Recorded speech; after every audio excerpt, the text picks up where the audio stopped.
আমার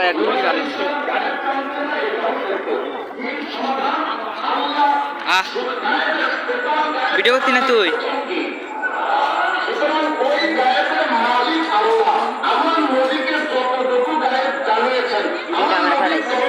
আচ্ছা মিস্ত্রি কোথায়? মিস্ত্রি একটা ভিডিও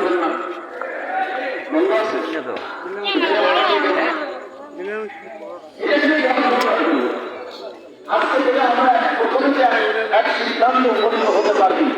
আমাদের কোনো দল নাই, আমাদের সবার একদম আমরা সবাই নবীর বলে বলে নবীর।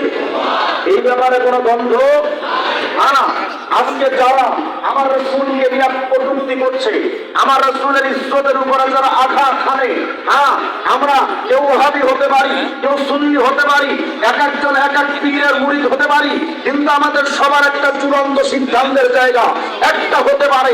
আমার রাসূলের ইজ্জতের উপরে যদি কেউ আঘাত করে কথা বলে, কটূক্তি করে, ওহাবিকে, সুন্নিকে, আলিয়াকে, তাওহীদকে, তারা তঙ্গ থাকবে না, নবী নির্দেশে চিৎ ফসলে থাকবে না।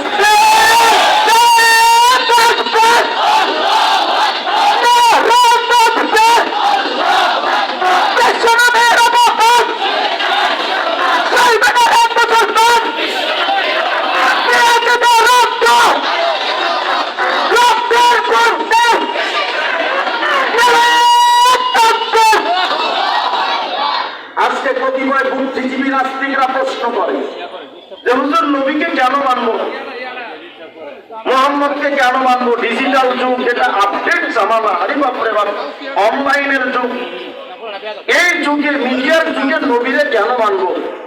এখন আমি যদি আপনারা প্রশ্ন করি তুই মানো কারে, হয়তো বলবেন যে আমি মানি নায়ক নায়িকার সৌন্দর্যের কারণে, নেতাদেরকে মানি যোগ্যতার কারণে, বঙ্গবন্ধুরে মানি স্বাধীনতার স্থপতি হওয়ার কারণে, জিয়াউর রহমানকে মানি স্বাধীনতার ঘোষক হওয়ার কারণে, Einstein, Newton, Maxwell, Charles Darwin, Aristotle, Messina, অমুক তমুকরে মানে মহান বড় ব্যক্তিত্ব হিসেবে, শেক্সপিয়ারকে মানে, কেউ রবীন্দ্রনাথকে মানে, এক একজনকে মানে। তাহলে আমার প্রশ্ন হলো তুমি এদেরকে কেন মানো? কেউ বলবে যে